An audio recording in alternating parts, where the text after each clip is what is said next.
Hi, this is Rabbi Chaim Kaufman. Welcome to our 113th installment in the Torah portion of the week. We're holding by Parshas Bo.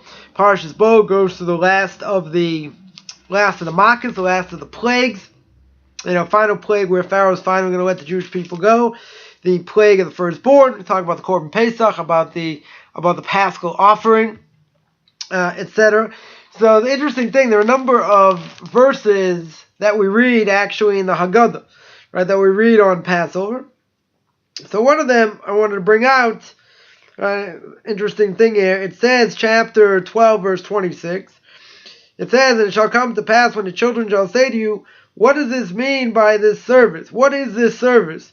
And you'll say, it's a sacrifice of God's Passover, passed over the house of the children of Israel in Egypt, when he killed the Egyptians, delivered our houses, and the people bowed their heads and worshipped, etc." That's verse actually 26, 27.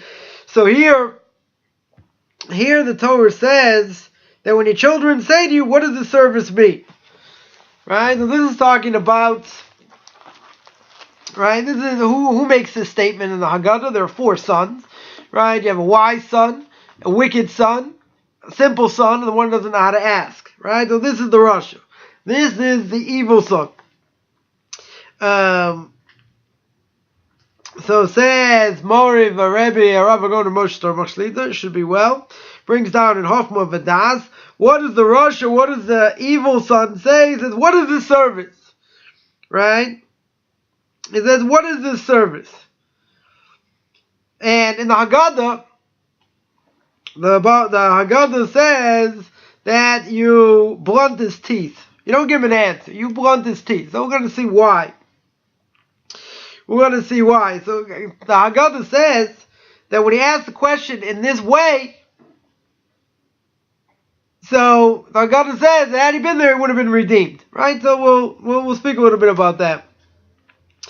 But my Rebbe asks over here, he says the Rosh asks this question, as it says in the Haggadah. What does it mean? He says that a person's going to eat the Korban Pesach. They're going to eat the Paschal offering. They're going to fry it up, right? They're going to roast it in a way where it's going to be enjoyable to eat. It's going to be important. It's going to be enjoyable. Just like the sons of kings, right? So we're going to eat it. It's going to be enjoyable. We'll be like kings or sons of kings. And this is, it's what God wants. He wants us to, bring the sacrifice. Obviously, we can't do it today because we don't have a temple. Nonetheless, important idea to bring out, to bring the sacrifice in a tremendous way, right? That they're going to eat it in a very nice way. So the Rasha, the evil son, wonders over here. He says, what is this service? Right? You're eating in such a fancy way. You call this service to God. How can it be service to God? You're eating very nicely. So he wants to know, the son, he says, Ma voda ze lachem. What is this service to you? Because this service, that you're doing, you're driving benefit. You are enjoying. You're enjoying the good things. So if you're enjoying the good things, he says, what's this service? I don't get it. What's this service?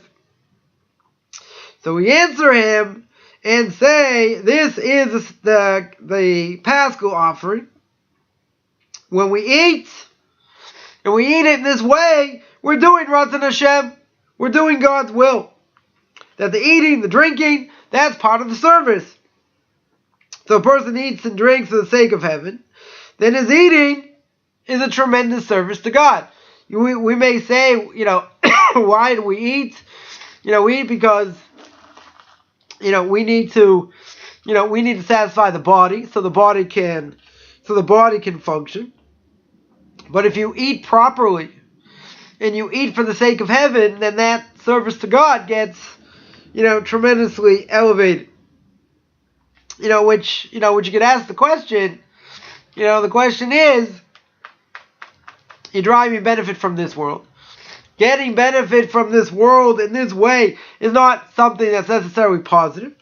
And if it's not positive, that's what the Russia asks. How can it be? You're getting benefit. You're getting enjoyment. How is that service to God? So the Russia, the evil son, distinguishes between two things.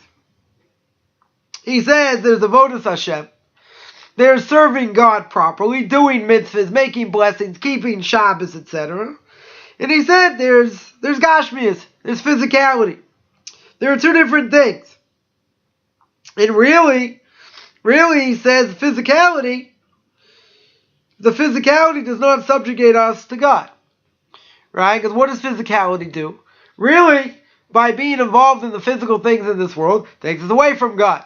Right? Certainly has the potential to do that. But if we have proper intention and we do it for the sake of heaven, then if we eat meat or whatever we eat, even though it's enjoyable, we're doing Ratzon Hashem. Right? And eating the sacrifice, right? Eating the Paschal offering, that's considered like a tremendous thing. A tremendous service over here. So one aspect I wanted to mention with the confusion with the Russia. The confusion with the Russia is that it looks at things being exclusively, both are mutually exclusive. In other words, you have spirituality. And spirituality, we make blessings, we do other things. We keep Shabbos, whatever it is. And we have physicality. Right? You have one of each. So the spirituality is what we're tuning into. We're tuning in, to what God wants us to do because He Himself manufactured the book. Right? He Himself told us how we're supposed to get close to Him by keeping these mitzvahs. Now, we live in the physical world. God created us from the dust of the four corners of the earth. We're made up of body and soul. As we mentioned many times, there's a conflict between body and soul.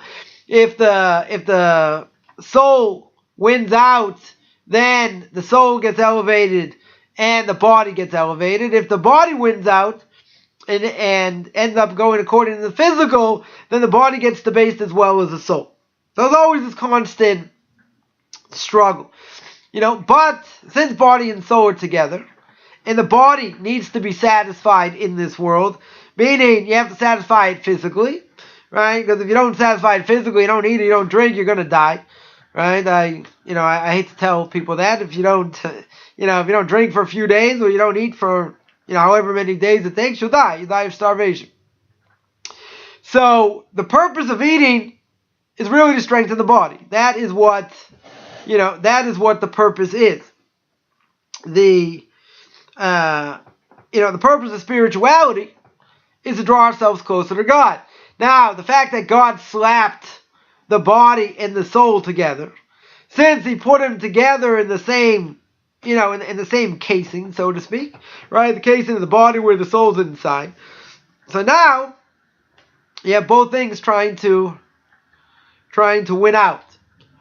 So what we see is the soul can win out by sanctifying the body. Meaning that in this case, if you eat the Korban Pesach, you eat the Paschal offering, what does it do? First of all, you're doing God's will, right? But you're eating it in such a fancy way, you're getting benefit from eating it, but it fulfills a tremendous spiritual purpose, right?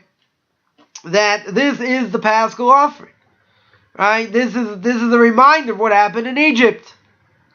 So you can take a physical act and sanctify it. So the Ramchal, Ramosh Chaim Lutzato, Zecher Tzadik Levracha, may his name be blessed, brings out in Path of the Just, in the Mesilas Yesharim, he says, there are people who make the mistake and think in order to be holy, in order to be righteous, I have to do certain things that are aesthetic. I have to, run around in the snow in a tank top and shorts. I have to afflict my body etc. That's going to show how in tune I am with what God wants. God forbid. Right? The Ramchal says I beg to differ. That's not showing righteousness. That's the 614th commandment, my language, which means don't be stupid. Right? You do something like that, you separate yourself from the world. That's not what God wants. Right? He created you from this world. He wants you to partake in this world, but in the way that He says. In the way that He allows. That which is permitted. So, there's no contradiction here.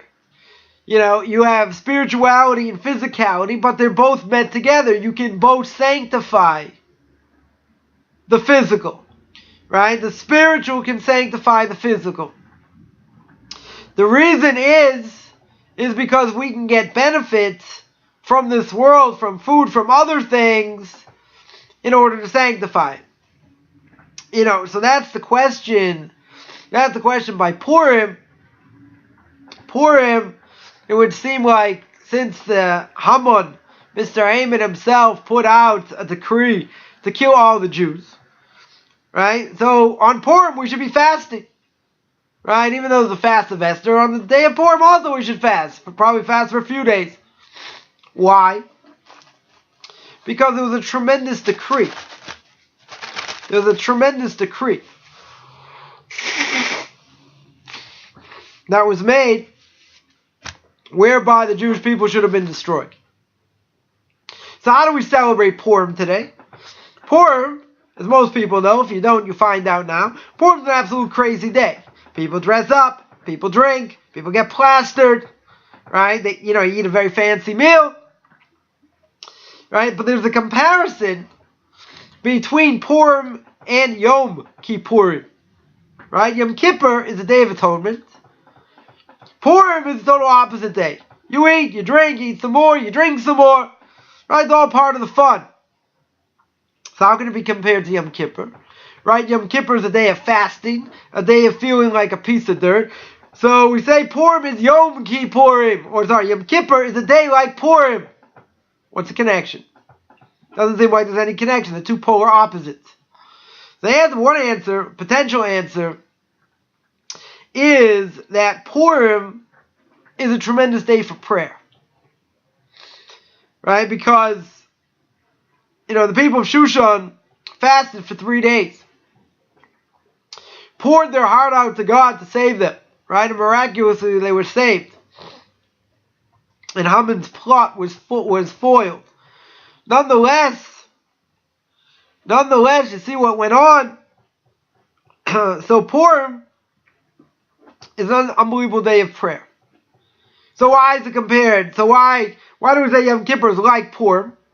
So in some ways, maybe celebrating Purim is on a higher level. People get plastered and they drink and they do other things. Right? Why should that be considered a higher level? Right? The question we asked before, which we'll answer in the same way, is that why don't we fast? On Purim, you have a festive meal. So the reason you have a festive meal is because Mr. Haman's downfall came where? Came at Esther's meal. Came at Esther's festive meal. So we sort of reenact that by having a festive meal, having this festive meal and celebrating Haman's downfall. So, in essence, what are we doing? We're taking the physical and sanctifying it. Now, if a person knows if they drink, right? Nichnas yayin yotzei sod. When wine goes in, secrets come out. So if a person's secrets come out, it's only Torah. And he always speaks about wanting to be close to God. So that's a tremendous thing. That is a much higher level than fasting all day for 27 hours and being in synagogue most of the day and feeling like a piece of dirt. Why is that a higher level? Because if you're fasting and everyone's in a somber mood and it's all about doom and gloom and we have to change and all that, that's hard. That's unbelievable. That's hard because we're fasting, we feel like a piece of dirt, etc. But there's a certain somber mood there. We can get into the day. We can feel what it is. Purim is just the opposite. Purim is the polar opposite here. So the fact that people drink and only words of Torah come out, hopefully, if words of Torah are not the only thing that comes out, then a person shouldn't drink. But if it's only words of Torah and the fact that they want to be closer to God, so that's a much higher level. Why is that a much higher level? Very simply because you're sanctifying the physical. You're taking this crazy day, which is an absolute crazy day, and you're sanctifying it to the highest level you can.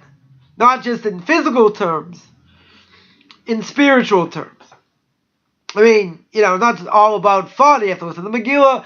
Yeah, it's a tremendous day for prayer. Tremendous day for prayer. So we don't want to lose it, right? You never want to lose the day just having fun and doing other things. You got to remember it's a tremendous day of prayer. So here, eating the Korban Pesach, or eating the Paschal offering, you're sanctifying God by eating. You're doing a physical thing, and this is a mistake of the Rasha. The Rasha says, how can you do something physical and call it spiritual? You're eating in a fancy way, right? You're getting tremendous benefit. What happened to spirituality? What is this service?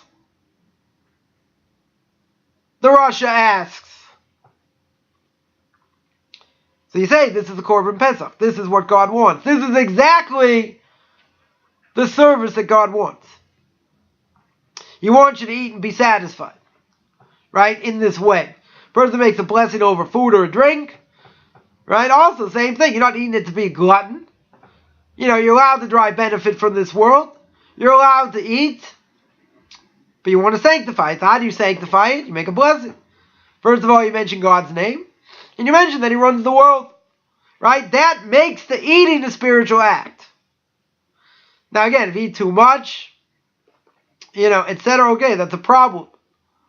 Right? You're not allowed to be a glutton. At the same time, we have to realize that we're eating to sustain our bodies. That's why we eat. Right? Not just for sweet taste, not for this, because we want to keep the body going. Right? When we keep the body going, we can serve God better. Obviously, if we don't, right, you can't serve Him at all. So the Rasha made a mistake. Right? The Rasha says, how can you sanctify God by eating? And that's exactly what the service is. Right? We sanctify God by eating. That's what He wants. And that's what the Haggadah says. What's the answer? What's the answer to the Rasha? Your answer to him is that you blunt his teeth. You don't even give him an answer. You just shoo him away. You push him away. Because by him, what is eating? Eating is for the sake of eating. Right? That he gets tremendous enjoyment from. Right? So he needs teeth only to chew. But it doesn't have any more importance than that. Right? You're just filling your stomach. When you just fill your stomach for the sake of filling your stomach, there's no holiness in that. You become a glutton. But a wise person who thinks about the miracles, right? The miracles of God and what He did in Egypt, what are his teeth used for? He uses a vessel to raise himself up in avodas Hashem.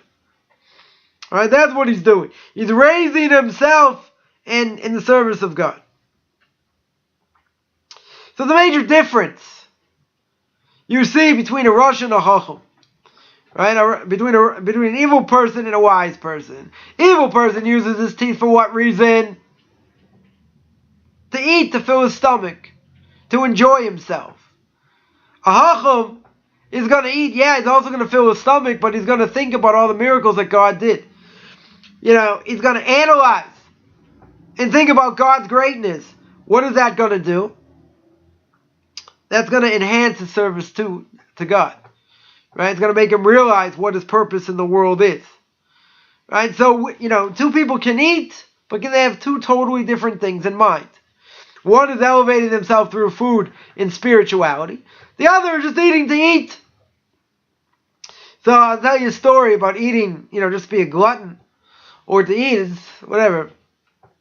not a great story, but I'll mention it anyway, that I was once by somebody to be Menachem Avol to pay a condolence call. Someone had passed away. And someone came in and told the person who died, his wife, told his wife, oh, I remember, your husband by all the smorgasbords and by all the shrimp, Jewish guy. It's like, oh, maybe I shouldn't be saying this. I'm like, imagine what the soul now is going through.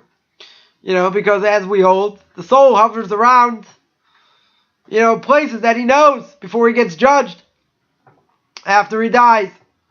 So imagine the soul's hovering around there and hearing all these praises about how much food he ate. How much shrimp, how much non-kosher food he ate. What kind of praise is that? Obviously, it's not a praise. Right? The soul probably was going out of his mind at that point. So you can eat for different purposes. One purpose is to sustain the body and use it to serve God properly. The other reason is to eat. Right? And a lot of people, in the middle of eating whatever meal that they're in, they're thinking about, where the next meal's coming from and where they're going and what they're doing.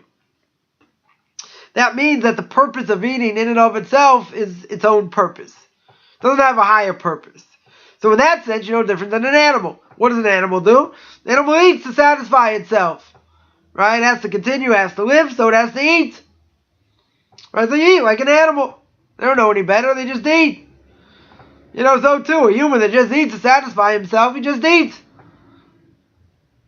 Right? But a Jew eats not only to sustain the body, but when you eat, you make a blessing. You could make multiple blessings. 4 blessing, after blessing, whatever it is. And that draws you closer to God. How do I know? Well, first of all, it's what the Torah tells me. But when you make the blessing, whatever it is, the beginning of the blessing is always the same.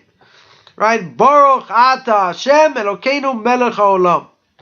God, the source of all blessing, is King of the world, and He, Borei Pri HaEtz, created the fruit of the vine, Borei Pri HaGafen, fruit of the tree, right? Borei Pri HaEtz, Borei Pri HaGafen is fruit of the vine, Amotzi Lechem Min HaAretz, right? He took bread from the ground, made bread from the ground, whatever the blessing is, right? And blessing will be different, first part of the blessing will always be the same. So yeah, you're eating, but a split second, a few seconds before you eat, you actually think about what you're doing. And now you're sanctifying the food that you ate. Because you're giving thanks to the one who made it. You're giving credibility. Not that he needs it. But you're showing gratitude. Right? You're blessing God, which doesn't necessarily need our blessing, but it means it's God the source of all blessing. And He created the world. You need both things. Mention God's name and He created the world. One without the other is not a blessing. Not even a blessing in vain. It's nothing. So that's one aspect of this question.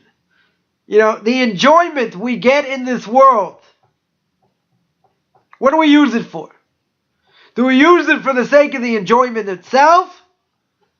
Or do we use it to sanctify? Do we use it, we're going to get enjoyment from it, but we're using it to sanctify it in order to draw us close to God, right? That's really the question between the Rasha and the Chacham. That's one aspect. Now, second aspect, where the Haggadah says that you blunt his teeth. Someone who's a Rasha, why don't you give an answer? The Haggadah says, if you would have been in Egypt, you wouldn't have come out. Right? It's coming to exclude you. So it's basically like a knockout blow, and you say, get out of here, scram, goodbye. So why don't you give an answer?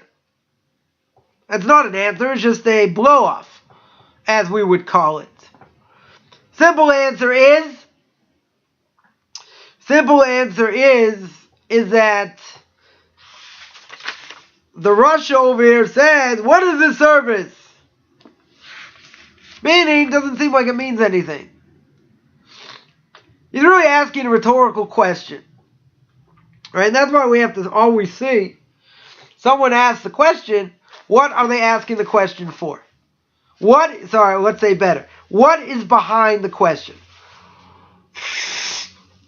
Is the question something they really want an answer?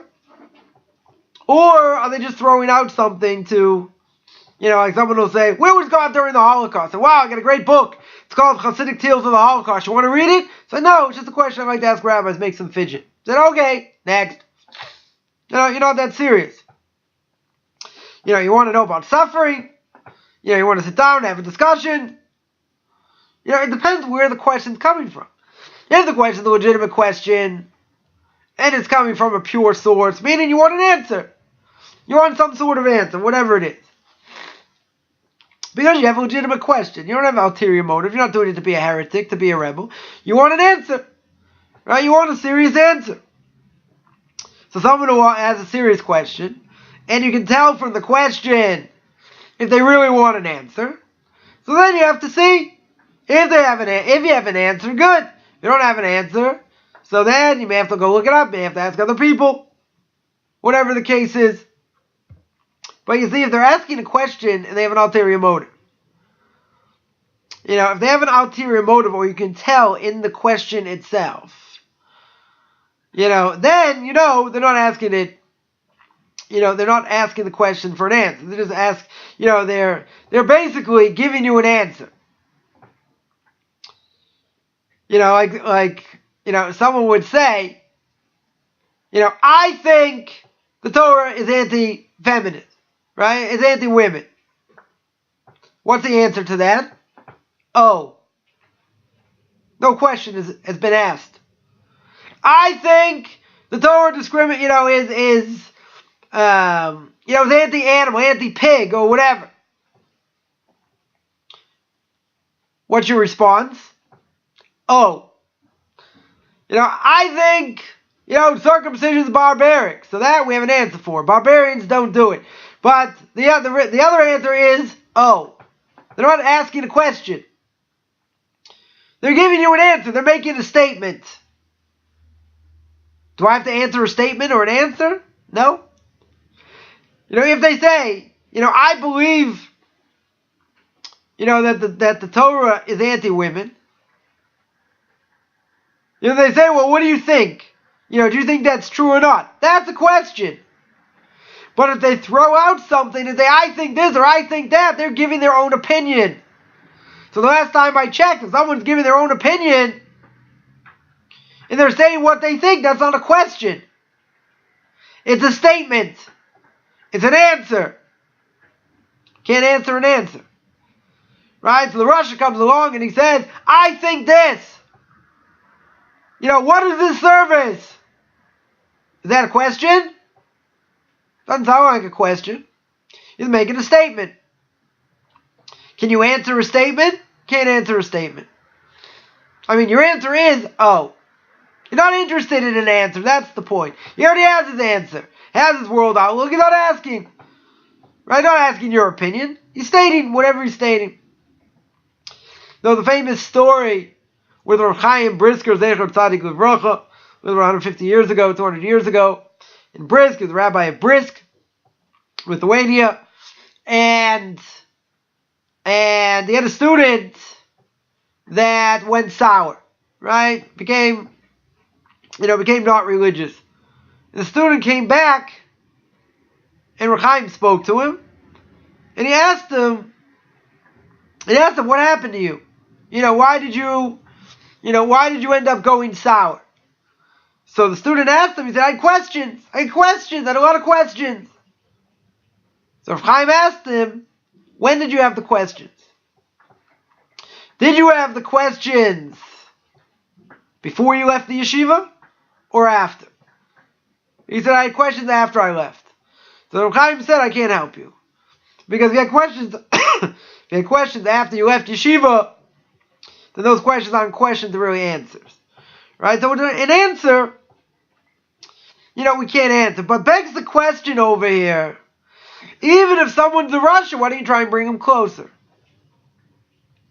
Why don't you try and be makar of him? Draw him close. Work on him. To get him to change his ways.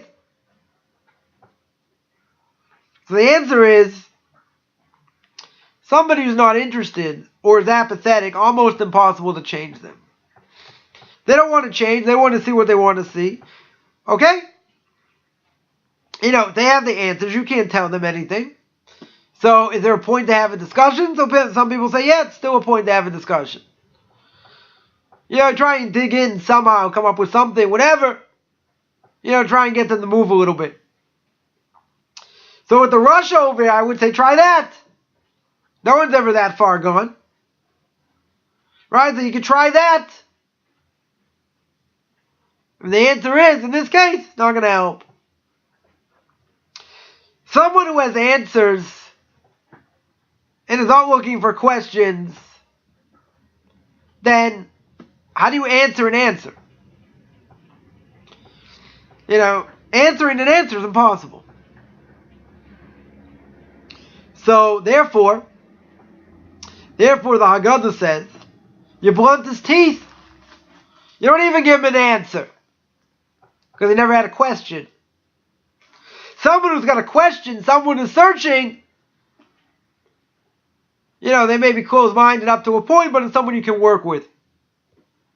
If it's somebody that has answers, and they only have answers, I've come across plenty of people like that. Someone once told me, they said, you can't have mayonnaise that is parv. Parv means it's not milk or meat. I said, of course you can have mayonnaise that's not parv. There's no milk in it. So this person, put me down, ranked me out, basically said you don't know anything. There's no such thing. There's no such thing as parv mayonnaise. So, go to a store, go get a bottle of Hellman's, right? And there'll be rabbinic supervision on it, right? The Union of Orthodox Rabbis, or it's known as OU. And it'll say parv. You know why it says parv? Because there's no milk in it. But this person couldn't be swayed. He had his own idea. He was right, you were wrong, and he made you realize, or he tried to make you realize, and put you down that you were wrong. Not only you were wrong, you were an idiot, whatever. So, you can have people that, have their own answers, and they could care less what you have to say or anybody else. Because there's nobody home to talk to. Then people will say, well, you Orthodox Jews the same way. You're closed-minded, you have your own answers. Yeah, we have answers because Torah gives us answers. Because there's a running commentary. It's called oral tradition. So we have answers. I have to think of convoluted questions, to work on my belief. I have to do that. Right? Because we believe we have the truth. So you say, well, they believe they have the truth also. So they have, they have their own answers. Okay. So let's have a discussion, see if it's true. Let's see if the answers hold weight. Most people won't even let you get dragged. They won't even let you drag them into a conversation. It's like, I just believe it. Don't try and convert me. Don't try and change me. You want to have a logical argument? Let's have a debate. Most people will be never interested in that debate. Why? Because if you win, that means they have to change. And most people aren't willing to change. They're not willing to take those consequences. So they won't enter the discussion. Someone told me many years ago, I'd rather not know, live in the darkness, live my own life, than check it out to see if it's true. Because if I check it out and see if it's true, then I'd have to change if I lose. And I'm not willing to do that. So this person, at least they're intellectually honest.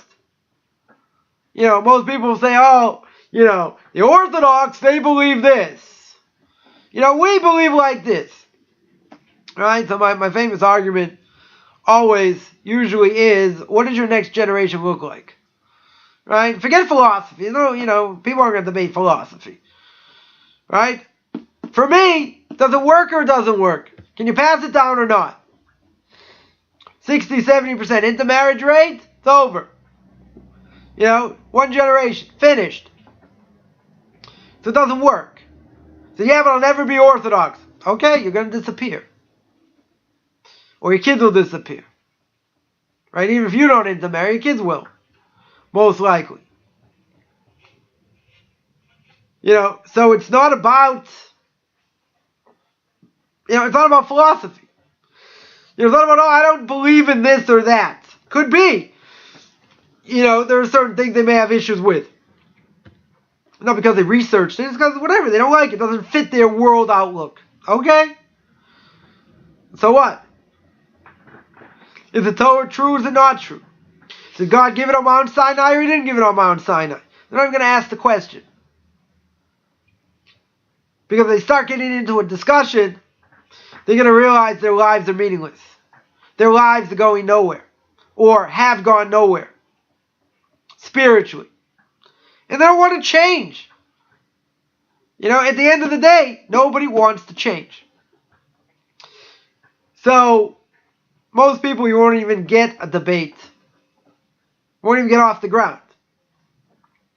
Because they have their own beliefs for whatever reason. That's it. Want to have a discussion? Not really. Doesn't affect my life. Well, maybe I can show you how it would affect your life. No, I'm not interested. Because you're a closed-minded bigot. Could be. Be called a lot worse. Could be. Again, is it meaningful? Does it have an effect on our lives or not?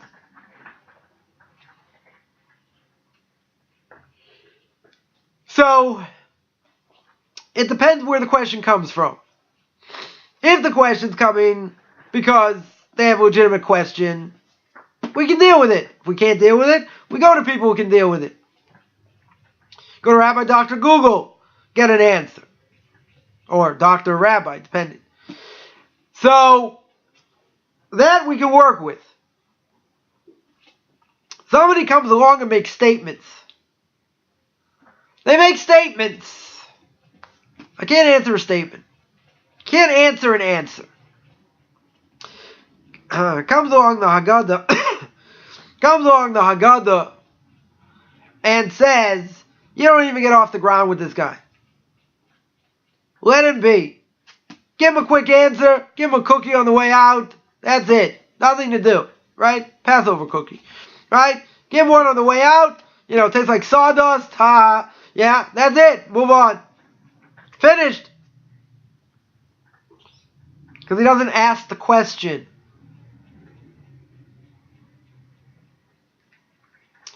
So we have to be sensitive. In the sense of where the question's coming from. Not everybody's asking questions just to ask questions. Just to give their own answers. Plenty of people out there, they want answers. They're not doing it to be antagonistic. They want to know. Right? You have many people today, going through the system. Schools, girls, boys, going through the Orthodox system. Where, they should be motivated to ask questions. The questions aren't coming from, I want to be a heretic, I want to rebel. They have questions in Jewish philosophy. So people get afraid of that. Because they're afraid they're opening up a whole Pandora's box. Why should we speak about it? Give people ideas that they didn't have. Confuse people. Yeah, there is something to that. But if that person keeps getting blown off and felt like you're not allowed to ask questions, they're going to think Judaism doesn't have answers. Judaism across the board has answers.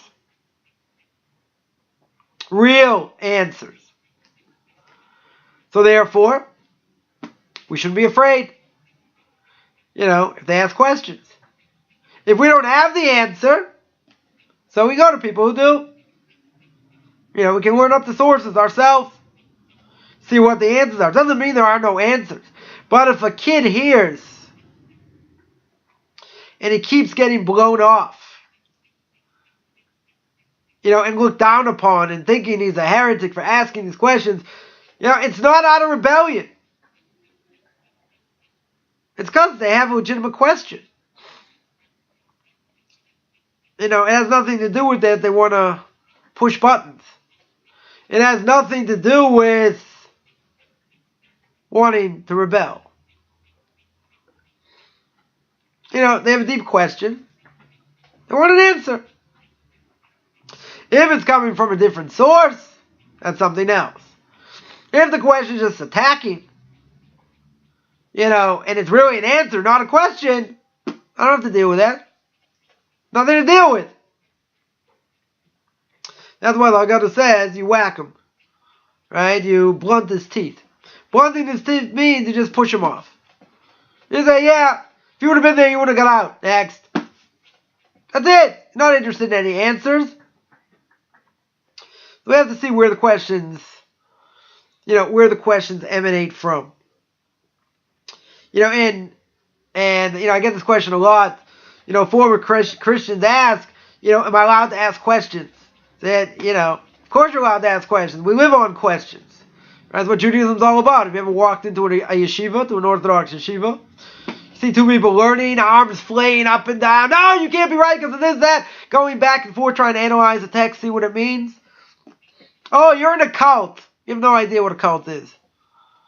If God forbid I wanted to opt out or anyone wants to opt out, no one's putting a gun to our head. No one's saying you can't do it. Plenty of people do. Unfortunately. But no, a cult is like they don't give you enough sleep. They brainwash you. This isn't, this isn't this isn't that at all. You're allowed to think critically. You're allowed to have questions.